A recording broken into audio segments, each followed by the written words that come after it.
जय श्री राम दोस्तों, मैं Narendra Singh NK study YouTube channel में आपका स्वागत करता हूं। सीटेट के लिए प्रैक्टिस सेट चला रहे हैं हम, जिसमें से पहले भी क्लासेस चल रही हैं पहले से ही। आज फिर उसी श्रृंखला में आगे प्रश्न हमने लिए हैं और बहुत शानदार प्रश्न हम आपको दे रहे हैं, जहां तक हमारा अनुमान है जैसे क्वेश्चन पेपर में आते हैं, और जिनमें से ज़्यादा पैटर्न पर आपको क्वेश्चन मिल सकते हैं। पैटर्न पर या सेम टू सेम भी क्वेश्चन ऐसे मिल सकते हैं, ये उम्मीद है। इसी हिसाब से हम इस क्लास को चला रहे हैं, इसी क्रम में लेकर। और आज हमने बोर्ड पर इसी क्रम में आगे क्वेश्चन लिखा है। देखिए क्वेश्चन आपको दिख रहा है।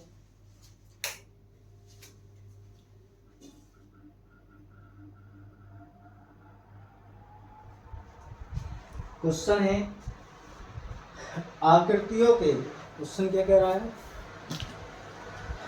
आकृतियों के निम्नलिखित पहलुओं में से किसका प्राथमिक स्तर पर कोई संबंध या प्राथमिक स्तर से कोई भी संबंध नहीं है। प्रतिरूप का नहीं है, कोण का नहीं है, चौपड़ का नहीं है या सममित का नहीं है। इनमें से कौन सा संबंध इसके साथ नहीं है।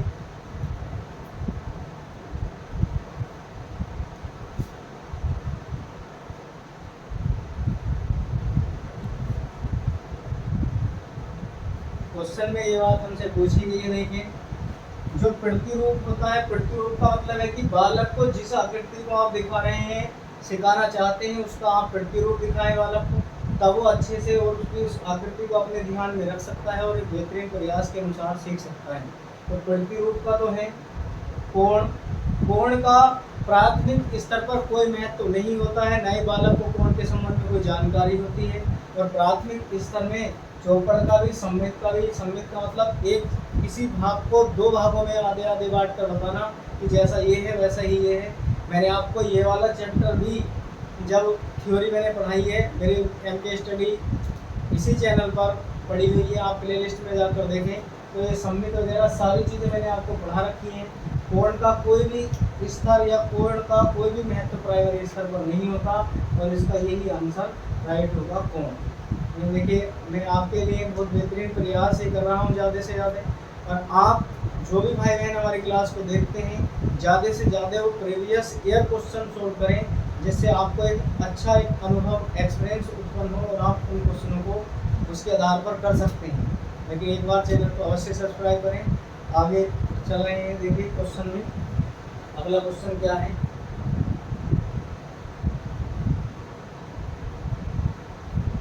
आगे का क्वेश्चन है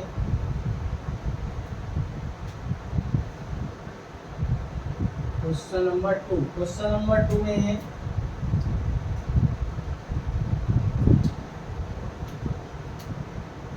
29.503 में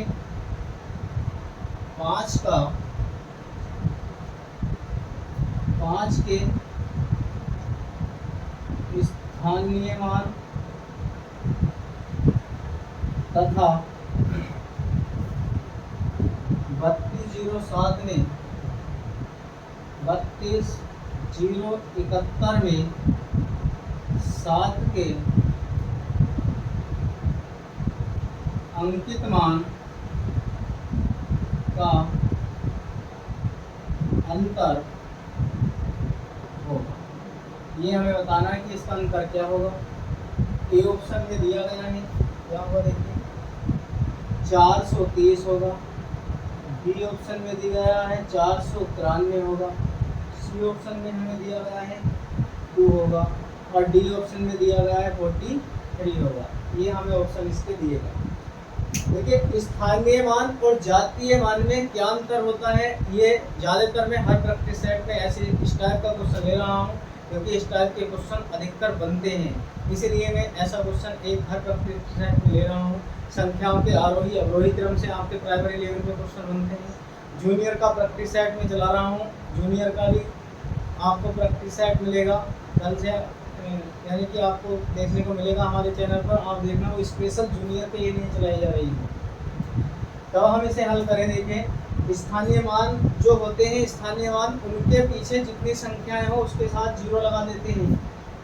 5 है, 5 का स्थानीय मान की बात कर रहा, 2 संख्याएं हैं। और यहाँ 7 है, 7 के पीछे कितने 0 हैं, 7 तो 7 का अंकित मान पूछ रहा है ना, जहाँ पर भी संख्या हो और अंकित मान की बात करें तो डेफिनेट वही संख्या ले ली जाती है जो संख्या वो होती है। और आपको मेरी बात समझ में आ रही है तो आप इधर 9 लेंगे, यहाँ पर हो जाएगा 9, यहाँ पर 4 बचेगा, यहाँ 10 में से फिर 1 लेंगे तो बचेगा यहाँ पर 3, यहाँ 9 बचा और ये 4, 493 इनका अंकित मान और स्थानीय मान का अंतर होगा। जैसा क्वेश्चन में पूछा गया है उसका जो जवाब है हमारे पास ये होगा। देखिए आगे चलते हैं क्वेश्चन में, जो आगे की बात में क्या कह रहा है क्वेश्चन में। देखिए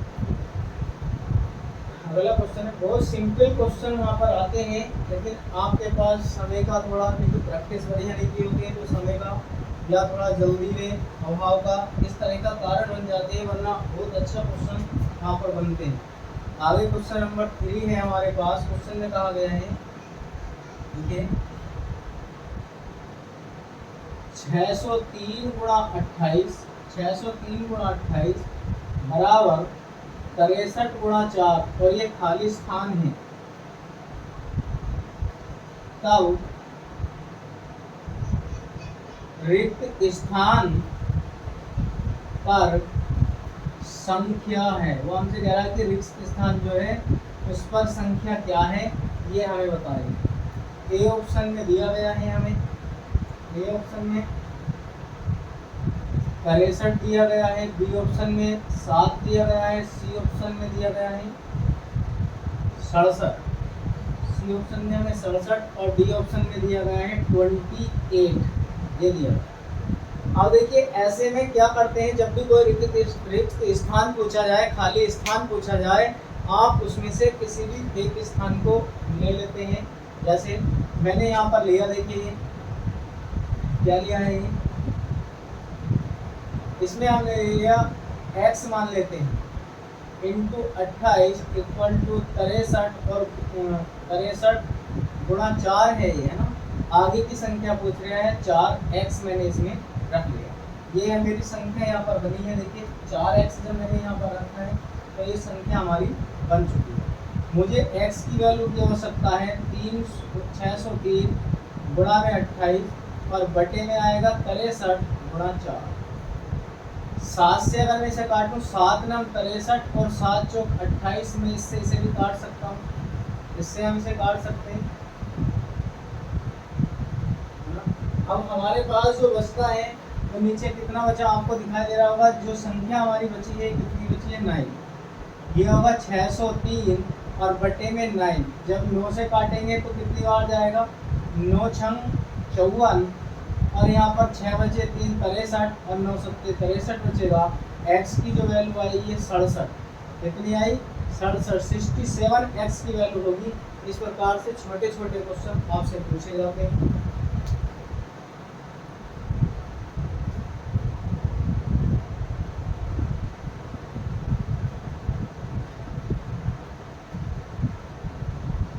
आप बहुत बेहतरीन प्रयास के अनुसार अपने क्वेश्चन को करें, आप अच्छा स्कोर कर पाएंगे। जो आपका एक प्रैक्टिस सेट चल रहा है आप इसे ध्यानपूर्वक देखते जाइए, बहुत अच्छे क्वेश्चन आप करते आए। देखिए आगे क्वेश्चन में हमें दिया गया है, जो क्वेश्चन बोल रहा है, क्वेश्चन क्या है देखिए, क्वेश्चन कह रहा है यदि 30028 क्वेश्चन में दिया गया है बराबर 28 इकाई प्लस 28,000 जो दिया गया है प्लस डैश डैश खाली है, तब वो कह रहा है 2.5। तब क्वेश्चन में पूछा गया है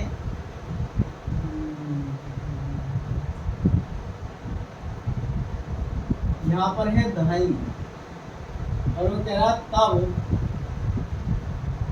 रिक्त स्थान पर संख्या, है ना, हमसे पूछा रिक्त स्थान पर क्या संख्या होगी, ऐसा क्वेश्चन में पूछा गया है।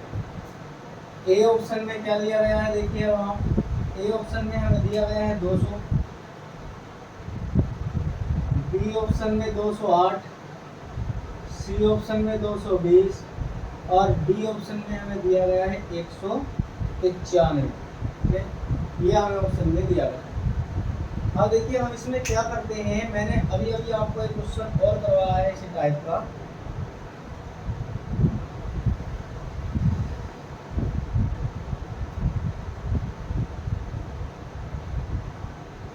ऐसा ही क्वेश्चन मैंने आपको करवाया है, इस पर लेकर चलें आप। ये हमारे पास 28 है, 30028 इक्वल टू ये 28 है इकाई ना। जब 28 इकाई होती है, दहाई से लगाते हैं हम तो उसमें 0 लगा देते हैं। इकाई होगी तो जितनी संख्या होगी वो डेफिनिट है। प्लस 28,000 है, आप इसमें 3 जीरो, 1000 में 3 जीरो होते हैं। और प्लस यहाँ से हमने मान ली ये जो संख्या है ये x है, ऐसा हम इसे निकाल सकते हैं। दोनों को जोड़ लीजिए, 30028 इक्वल टू कितना आएगा 28,028 और इक्वल प्लस में क्या है x।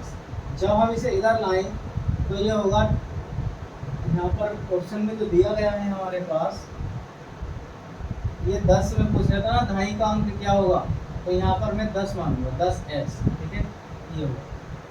ये होगा हमारे पास 30028 माइनस के, इसे इधर को लाएंगे संख्या को, इस वाली को, ये बचेगा 2808। इसमें से इसे घटाने पर ये 10x चल रहा है, 10x इक्वल टू यहाँ बचेगा 2000, एक जीरो से एक जीरो कटेगा, x की वैल्यू हमारे पास मिलेगी। x की जो वैल्यू है ये कितनी मिली, 2000 वैल्यू हमें x की मिली। इसी प्रकार से आप इस क्वेश्चन को कर सकते हैं। मेरी बात आपको समझ में आई होगी। इस प्रकार हम इस क्वेश्चन को हल कर सकते हैं।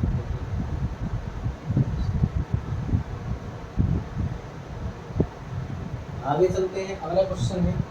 ऐसे बहुत अच्छे अच्छे क्वेश्चन मैं आपको करा रहा हूँ, ज़्यादा से ज़्यादा बनते हैं।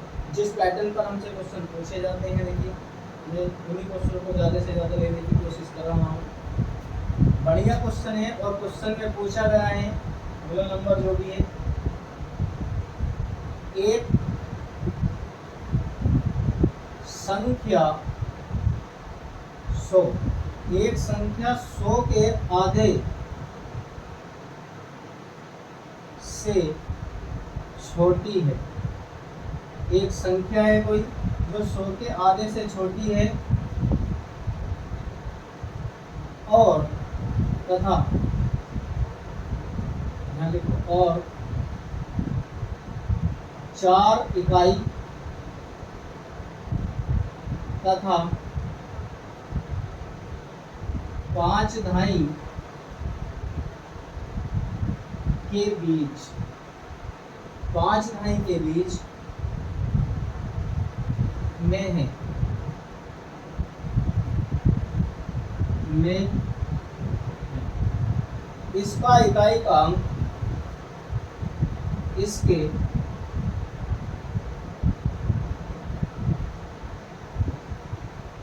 इकाई के अंक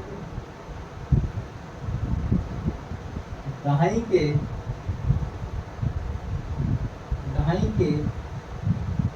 दहाई लगता है यहाँ पर ना, दहाई के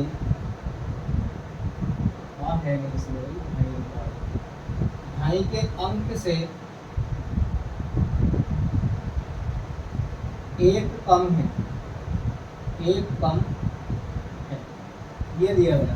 फिर आगे क्वेश्चन में पूछा गया है, यदि संख्या के अंकों का योग 7 है तो, यदि संख्या के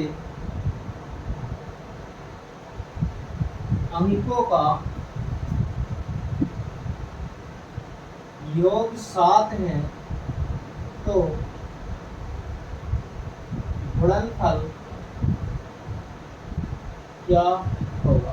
हमसे ये पूछा गया है कि गुणनफल क्या होगा।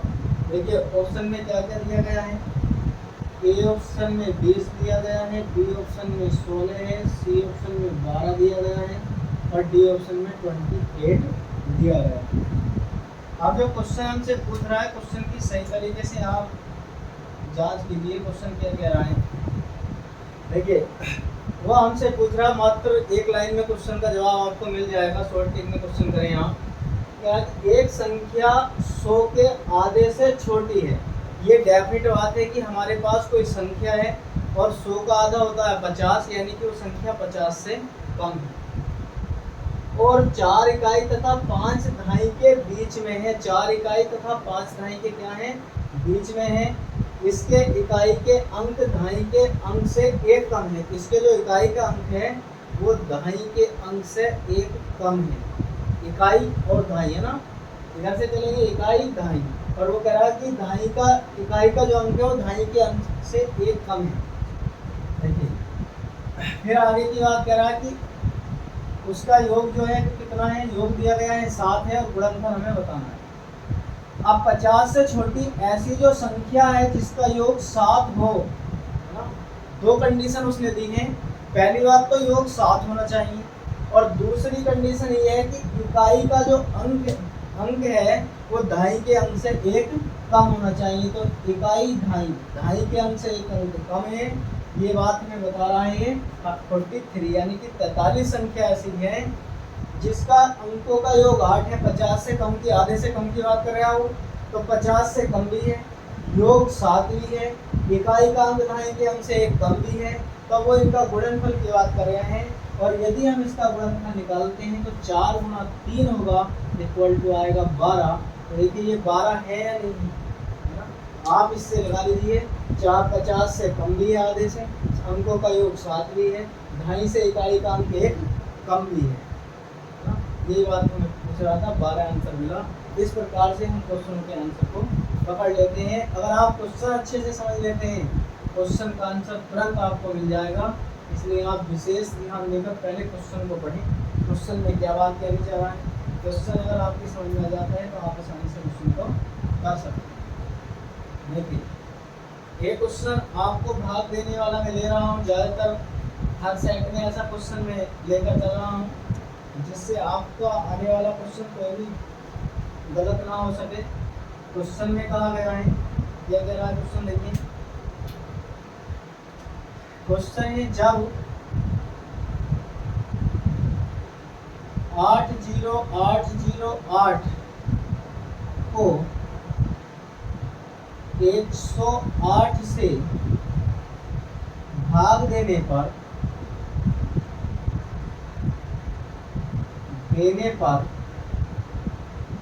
प्राप्त शेषफल को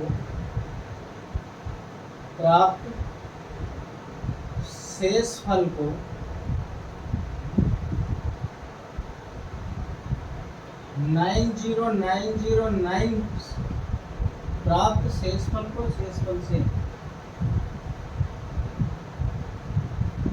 शेषफल को 90909 को 109 से भाग देने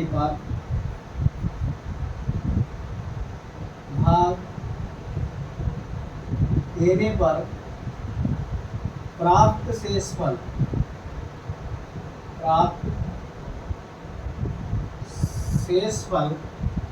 से भाग दिया जाता है, शेषफल से भाग दिया जाता है, शेषफल से भाग दिया जाता है, तब भागफल है, तब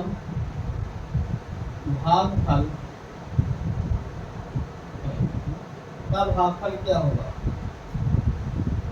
ए ऑप्शन में हमें 8 दिया गया है, बी ऑप्शन में 3, सी ऑप्शन में 5 और डी ऑप्शन में 12 दिया है।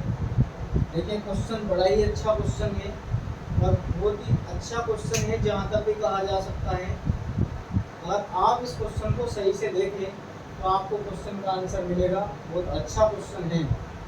देखिए जब 80808 को 108 से भाग दी जाती है, 808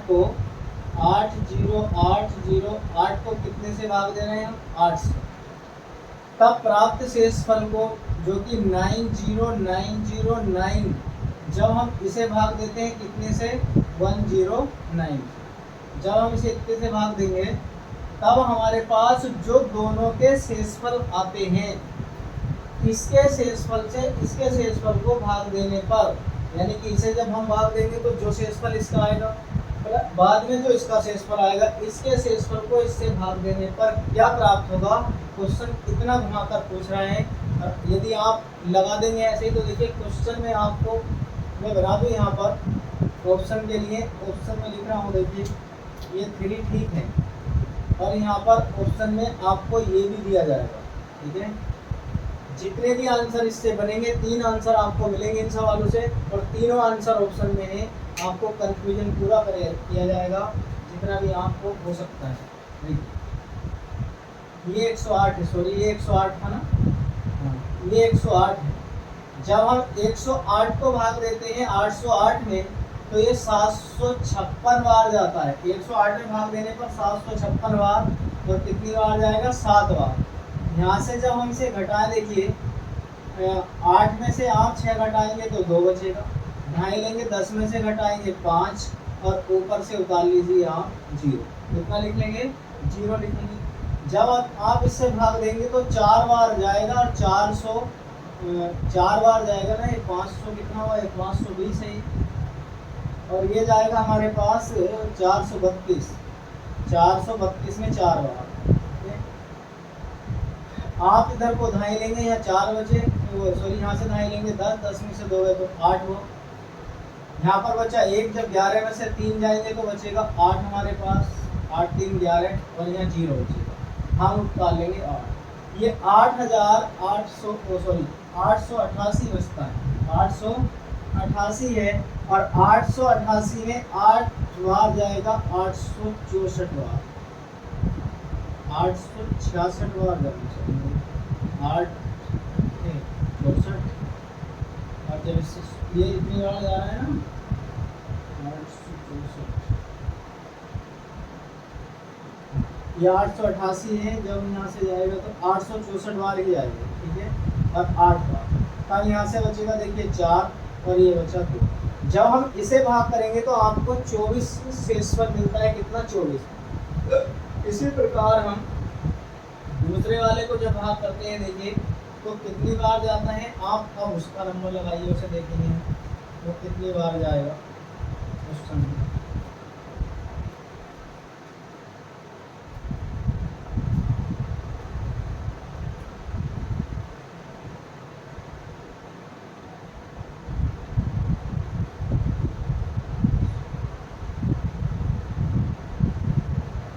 देखिए ये कितनी बार जाना चाहिए, जब इसे भाग करेंगे हम तो 872 बार जाएगा, 8 बार, ठीक है। आप यहाँ से इसे घटाकर लिखेंगे, 9 में से 2 जाएंगे तो यहाँ 7 बचेगा, 10 में से 7 जाएंगे तो 3 बचेगा, उतारेंगे हम 0। अब कितनी बार जाना चाहिए, 2 बार ही संभव हो सकता है, 2 से 3 बार ही है ना। जब हम इसे करेंगे तो ये जाएगा हमारे पास 327 बार, 327 में 3 बार जाएगा, यहाँ से 10 में से 3 जाएंगे, और यहाँ बचेगा 6, 6 में से जब आप इसे ले जाएंगे तो यहाँ पर बचेगा हमारे पास 4, और उतार लेंगे 9। ये 439 बचा, तो हमारे पास अब जो जाना चाहिए कितनी बार जाएगा, 9 27, 9 चौक 36, यानी कि ये 4 बार जाएगा। कितनी बार जाएगा, 4 बार, 336, और यहाँ से ये शेष बचा हमारे पास 3। अब इन दोनों के शेष में जो बचा टाइम जरूर लग रहा है, आपको बात समझ में आ रही होगी। जब इससे इसे भाग करेंगे 8 या 24, ये कितनी बार गया, 8 या 24 है ना, 8 बार गया, सॉरी 8 या 24, ये चला गया हमारे पास 8 बार। इसका जो ऑप्शन मिलेगा हमें 8 मिलेगा। बहुत अच्छा क्वेश्चन था, इम्पोर्टेंट क्वेश्चन था, इसीलिए मैंने ये क्वेश्चन लिया है, क्योंकि ये ज़बरदस्त क्वेश्चन के रूप में जाना जाता है, बहुत ही मज़ेदार क्वेश्चन भी ये रहा है, अच्छा क्वेश्चन है, इसीलिए हमने ये लिया। देखिए आगे 2 क्वेश्चन मैंने ऐसे ही पैटागोजी के भी लिए रखे हैं, पैटागोजी पर क्वेश्चन करते हैं आगे 2 को।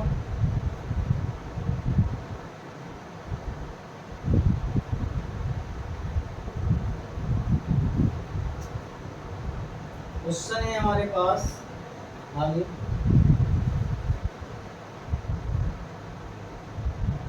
गणित से भयभीत होने और उसमें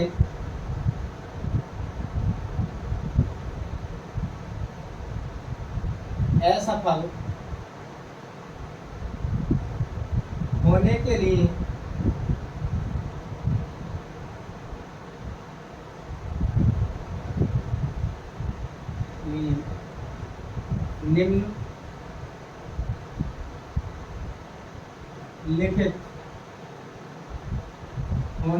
निम्नलिखित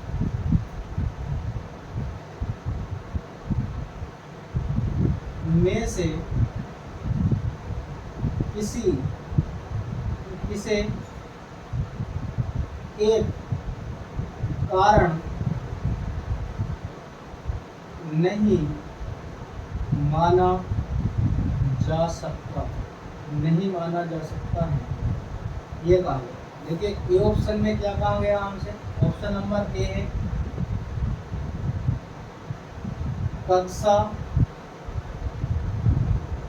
कक्ष के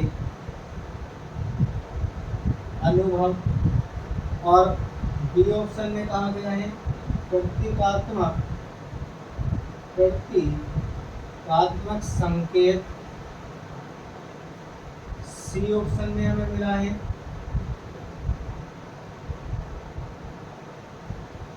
गणित की संरचना, और डी ऑप्शन में हमें मिला है यहाँ पर लैंगिक भेद।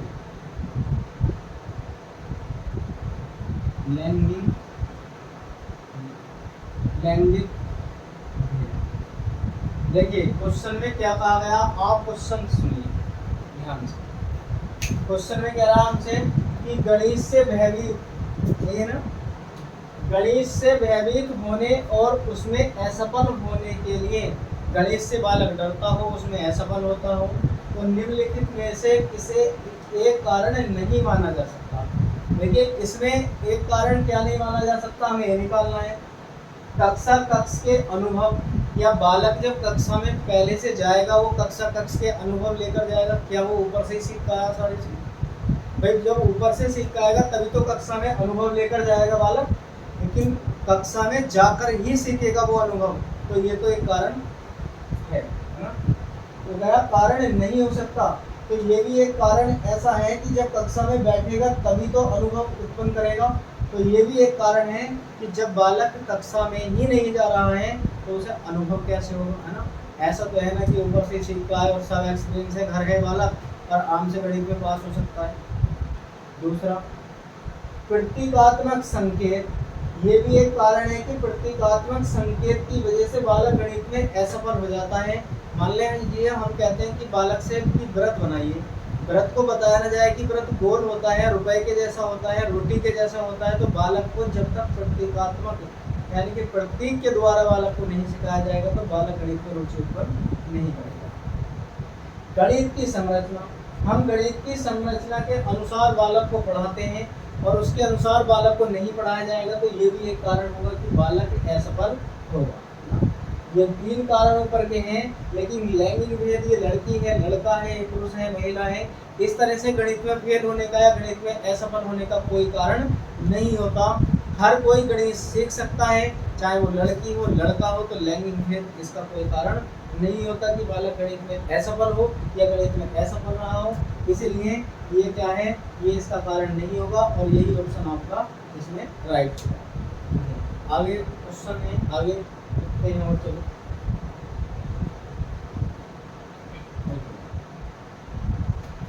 क्वेश्चन है 2.2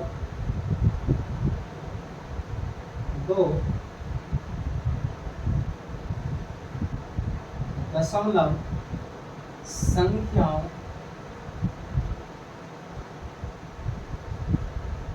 के योग की संकल्पना को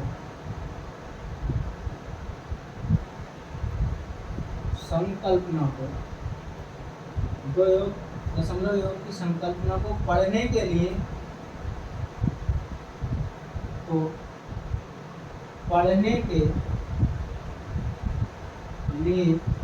निम्नलिखित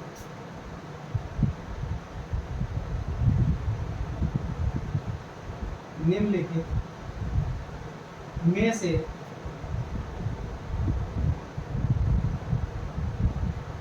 शिक्षण अधिगम का कौन सा साधन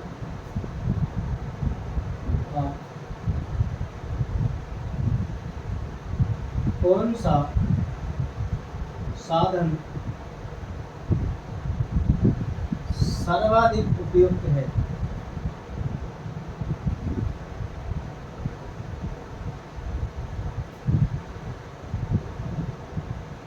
सर्वाधिक उपयुक्त है।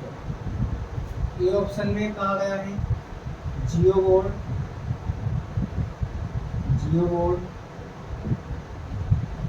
बी ऑप्शन में दिया गया है मोती और माला,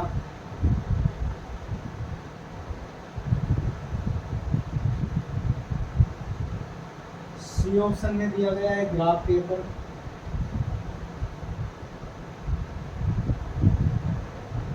और डी ऑप्शन में हमें दिया गया बिनतारा। ठीक है, अब देखिए क्वेश्चन क्या कह रहा है, बहुत महत्वपूर्ण क्वेश्चन है, अच्छा क्वेश्चन है। दो दशमलव संख्याओं के योग की संकल्पना को पढ़ने के लिए निम्नलिखित में से शिक्षण अधिगम का कौन सा साधन सर्वाधिक उपयुक्त है। क्वेश्चन में कहा गया है कि दो दशमलव संख्याओं के योग की संकल्पना को पढ़ने के लिए निम्नलिखित में से शिक्षण अधिगम का कौन सा साधन सर्वाधिक उपयुक्त है। जब दशमलव की संख्याओं को हम पढ़ें तो उसमें कौन सा साधन ऐसा अच्छा उपयुक्त होगा जो उसे आसानी से और सरल भाव से पढ़ा जा सके। जियो बोर्ड, मैंने आपको ये थ्योरी पढ़ाई है पिछली क्लासों में, आप जाकर देखेंगे चैनल पर पढ़ी हुई है, प्ले लिस्ट में इनकी बनी हुई है। जो जियो बोर्ड है, जियो बोर्ड आकृतियों को पहचानने का कार्य करता है, ना कि दशमलव की संख्याओं को। मोती और माला संख्याओं को सीखने में या उनका स्थानीय मान की गणना करने में कार्य आती है, जिसे हम अवेकस के नाम से भी जानते हैं। और जो ग्राफ पेपर है, ग्राफ पेपर जो है ये दशमलव की संख्याओं को ही बताता है, उनका स्थानीय मान बताता है, उनका प्लेस वैल्यू बताता है। दशमलव की संख्याओं को कैसे पढ़ा जाना, लिखा जाना चाहिए, ये ग्राफ पेपर, बिंदु पटल, डॉट शीट के माध्यम से हम सीखते हैं। ऑप्शन में आपको ग्राफ पेपर दिया गया है, ये ऑप्शन आपका ठीक होगा। इस प्रकार से आप जो है इन सभी क्वेश्चनों को भली बात के रूप से कर सकते हैं। मैं एक क्वेश्चन और लेकर इसमें चल रहा हूँ। देखिए बहुत अच्छा क्वेश्चन आपके लिए दिया जा रहा है। क्वेश्चन है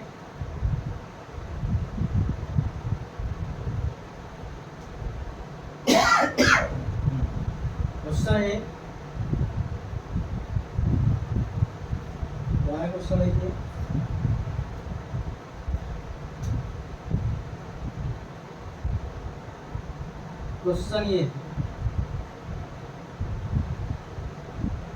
क्वेश्चन में कहा गया है 15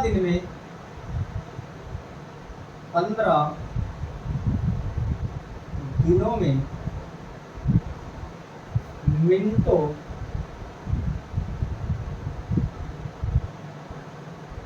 की संख्या, 15 दिन में मिनटों की संख्या निम्न में से किसके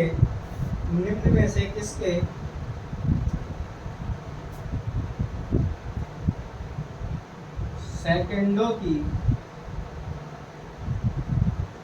संख्या के बराबर है।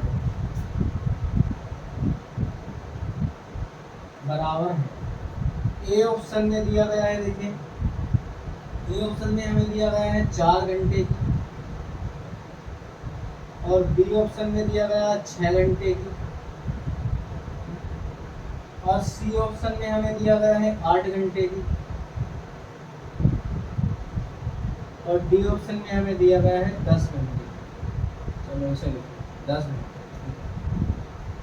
देखिए इस टाइप के क्वेश्चन और इसका सभी मटेरियल मैं आपको बता चुका हूँ। आपको अगर नज़र आए तो मैंने ये क्वेश्चन थ्योरी में भी आपको लिया था ना, ये क्वेश्चन इम्पोर्टेंट है, सीटेट में भी आ चुका है, इसीलिए मैंने ये लिया है। 15 दिन में जो मिनटों की संख्या होती है वो 21,600 होती है, और सेकंडों की संख्या जब हम निकालते हैं 1 घंटे में वो 3600 होती है। जब आप 21,600 को भाग करेंगे इससे 36 से, 21,600 को जब हम भाग करते हैं 3600 से तो आपका आंसर मिल जाएगा। देखिए 21,600 को आप 3600 से जब भाग करेंगे तो ये 6 बार जाता है, यानी कि 6 घंटे इसमें आ जाएगा। 6 घंटे में इसकी संख्या बराबर होती है, आपको ये मिल जाएगा। और यही क्वेश्चन मैंने विस्तार पूर्वक कितने मिनटों में कितने सेकंडों की संख्या, दिन में 24 घंटे में, ये सारी आपको करवा रखी है। ये क्वेश्चन आज मैंने फिर ले लिया था, तो 6 घंटे में ये होती है किसके, सेकंडों की संख्या के बराबर। ये 21,600 को आप 3600 से भाग करें, और कैसे होती है ये मैंने अभी आपको बताया है। आज के लिए मैं इस क्लास को यहीं विराम दे रहा हूँ। देखिए हमारे MK स्टडी चैनल पर जो ऑफलाइन बैच पैट का, जो PET है पैट का ऑफलाइन बैच प्रारंभ होने जा रहा है, तो जो भी भाई बहन इच्छुक हैं ऑफलाइन करने के लिए आप संपर्क कर सकते हैं। नंबर आपको दिया गया है स्क्रीन पर, किसी क्लास में आपको मिल जाएगा। तो आप पैट के बैच के लिए हमसे संपर्क कर सकते हैं ऑफलाइन के लिए। और यूट्यूब पर आपको प्रैक्टिस सेट के माध्यम से जैसे आपको कराई जा रही है, प्रैक्टिस सेट बराबर आपको यूट्यूब पर मिलता रहेगा। लेकिन ऑफलाइन बैच हम प्रारंभ कर रहे हैं। जो भी भाई बहन हैं आप जुड़ सकते हैं। चैनल को हमारे एक बार अवश्य सब्सक्राइब करें, और वीडियो पसंद आई तो लाइक करना। आज के लिए इतना ही, जय।